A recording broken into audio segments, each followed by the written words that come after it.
Hello, welcome to DisNewsYouKnowEpisode3, episode 3. My name's Marlon, and the aim is that capsules talk about disputed news in the UK, to explore the stories and give a little opinion of the other news that's out there.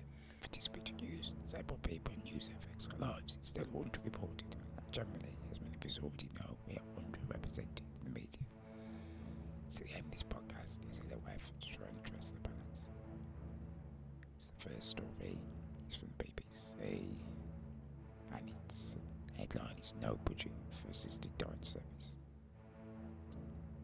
Streeting says, Health Secretary Wes Streeting has said there's no budget for an assisted dying service, which MPs now really backed in the landmark vote on Friday.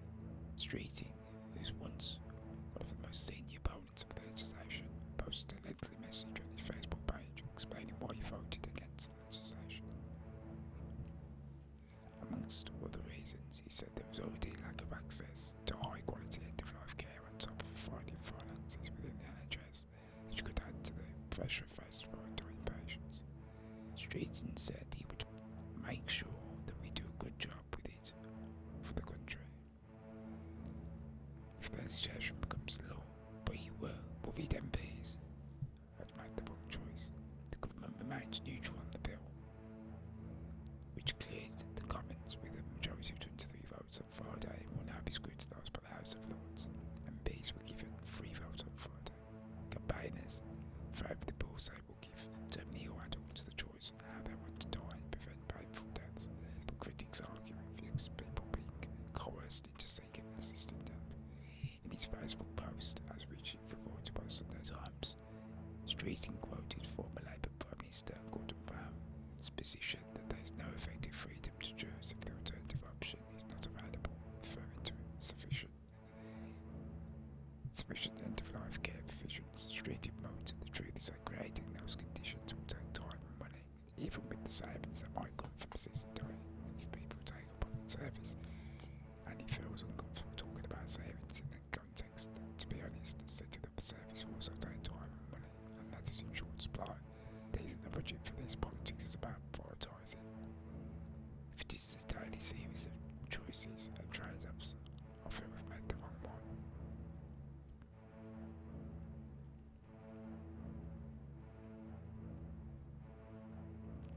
So,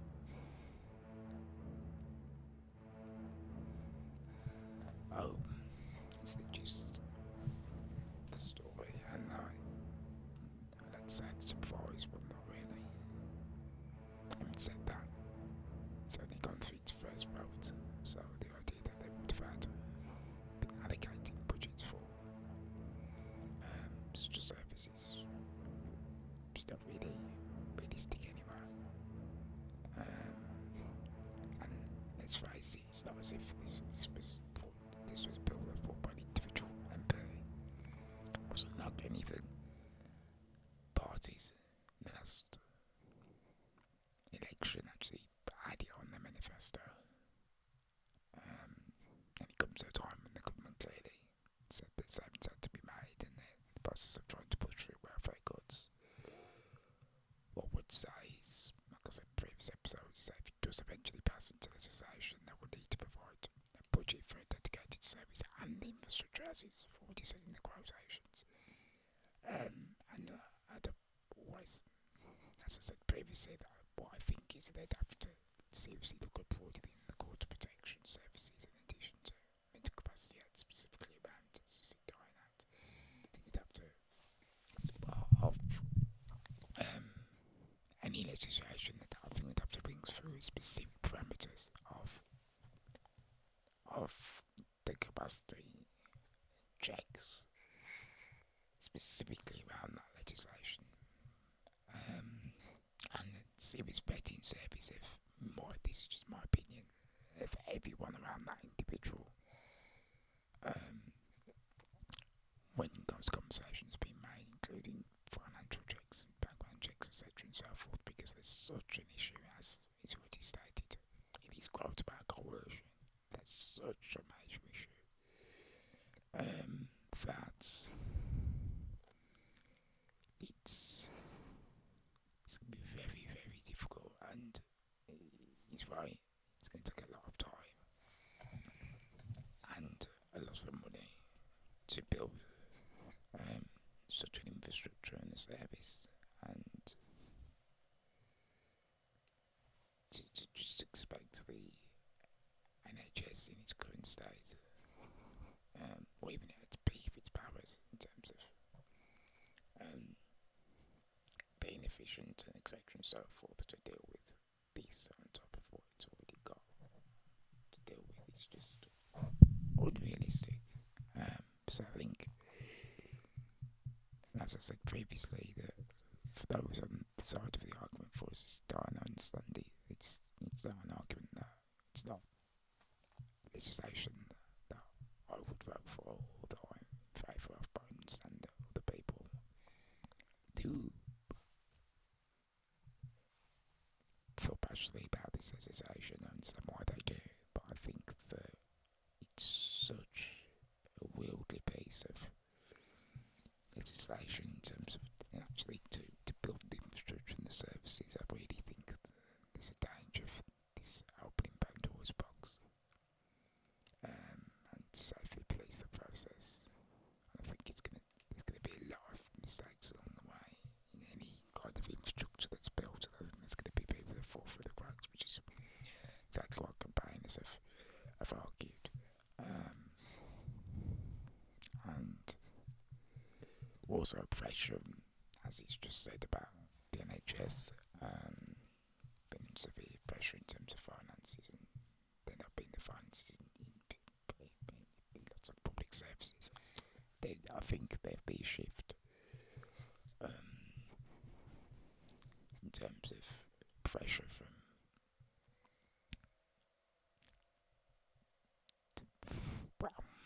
all the aspects like that will kind of create almost like an environment, arguably, of coercion in terms of if the services are out there and there isn't support out there to effectively support palliative care, there's an issue with funding around hospices, etc. and so forth. Those funding issues don't seem to have a solution that's round the corner anytime soon. So if we carry on down this road, then you bring in the spectre of assisted dying into legislation, then you're almost creating a climate where people feel as if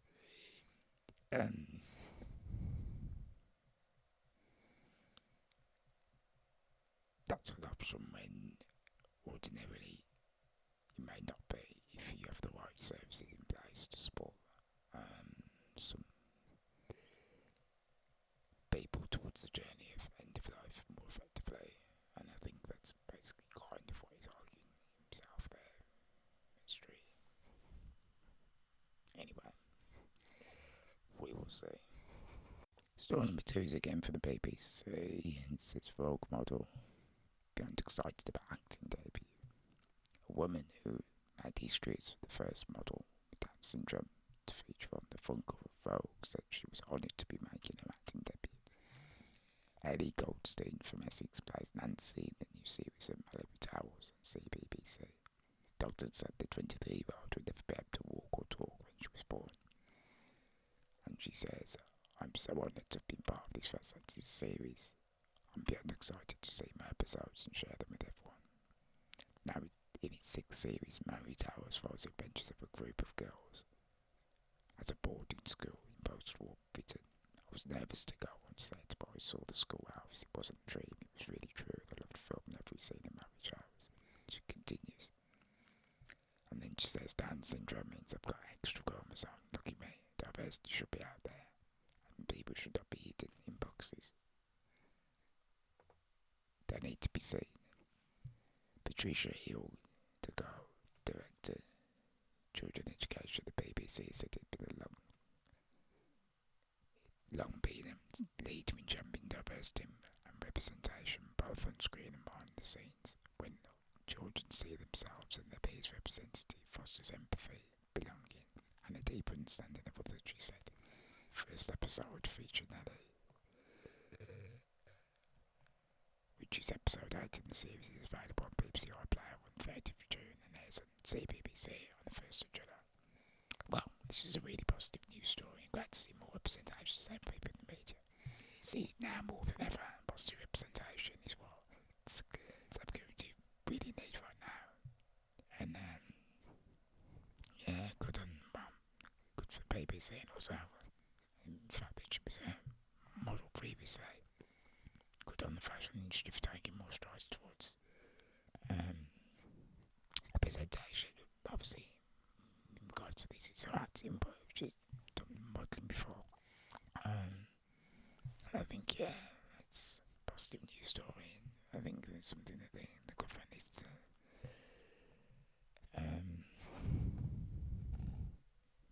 to look at when it's talking about disabled people's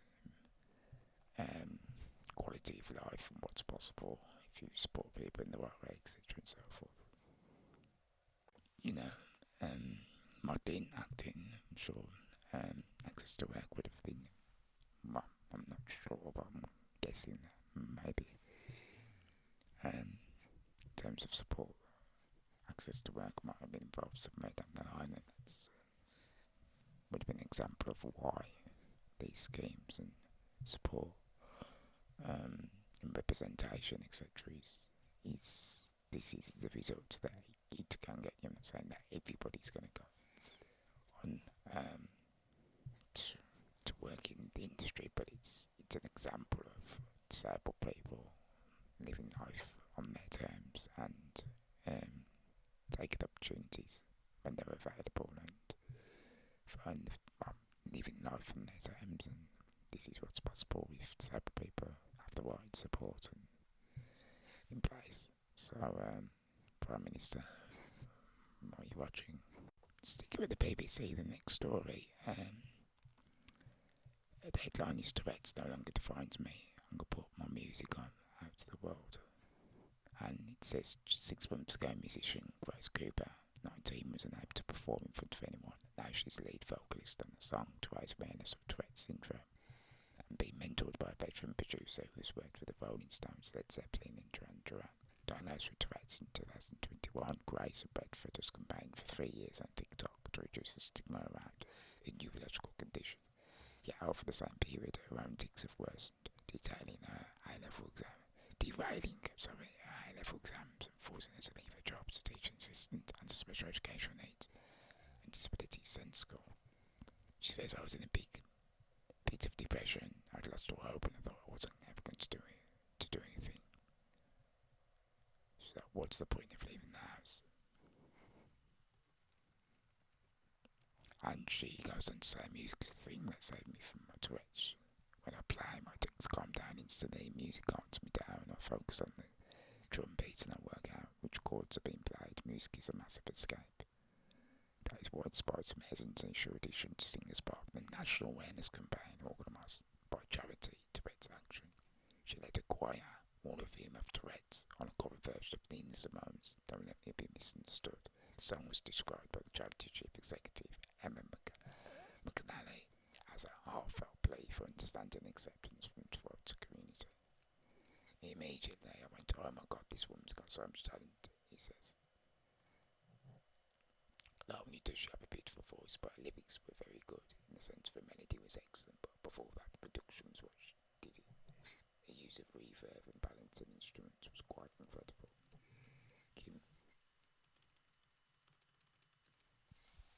Kimsey is now mentoring Grace as she writes and records her own music. What can I do is help introduce her to some other music. What I can do is help to introduce some other musicians. Add an instrument, and string arrangement, or a bass guitar, he says. She's got a very special talent and she needs help. It's a very exciting cause to be on board with. Grace released her first single, Dead or Alive, in March and has been streamed in more than 50 countries. She's also been playing an album right now, it's called Bedford. Attempting to conquer the fear of performing in public, she's writing and recording new music and planning to release an EP in the coming months. Grace says her dream is to come and tour film music to live audiences saw Tourette's as me. I just saw Tourette's and that's all I was. I don't feel like that anymore. I can now see my singer-songwriter. I produce my music and put it out to the world. And that's, again, another positive representation of a good story and the power of, again, what people can do the right support, but also what they can do with their passion. And I've said that with the right support, because we all need support, people, I've just said it multiple times, but people might go as if we're the only ones that need support, but no one does anything without, the saying, no man's an island. No one does anything without support and infrastructure.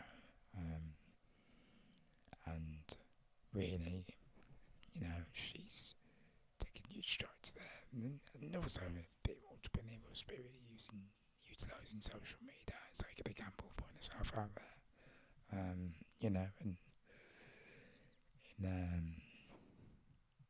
time when, you've got one of the biggest pop stars in the world, in the last few years, Lewis Capaldi, and his issues with live performance that lasting for a few years ago. It's again proof of what you can do with perseverance if you just again have the right support around you and you follow your dream, follow your passion. So it's another positive story. More power to it. And our next story is Sadiq Khan. And this is from The Guardian. Sadiq Khan has become the most senior Labour figure yet to urge the government to drop its controversial benefit changes, supporting a growing Labour rebellion that threatens to derail the plans. The London Mail warned that the welfare bill, which was more than 100 Labour MPs have already threatened to vote against in their Commons next week, would destroy the financial safety net for millions of people. He joined Labour rebels, including senior committee chairs and former shadow ministers, in calling for the government to bring forward legislation and bring forward the promised 1 million to get more people into work first. However, Keir Starmer said he will press ahead with the overall widespread forward with his own party.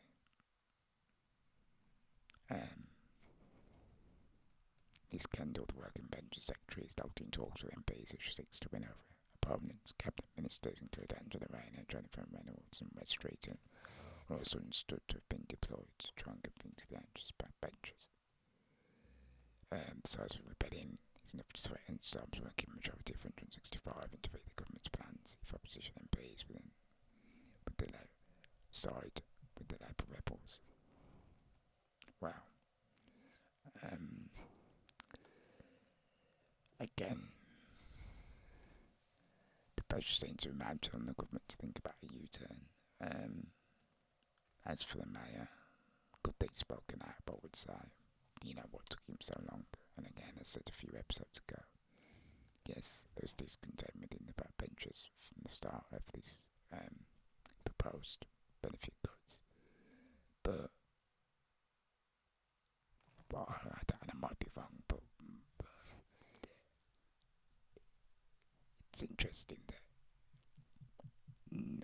not so long after those 100 disabled people, prominent public figures, signed that open letter with 100 signatories, that the pressure seems to be mounting more. So again, that shows below the other two stories I've just featured there, the power of positive representation, because it seems like everybody now jumping on this bandwagon and people putting their head above policies and speaking out more and more. Again, I know that there've been rebels from the start within Labour benches, but this is one of the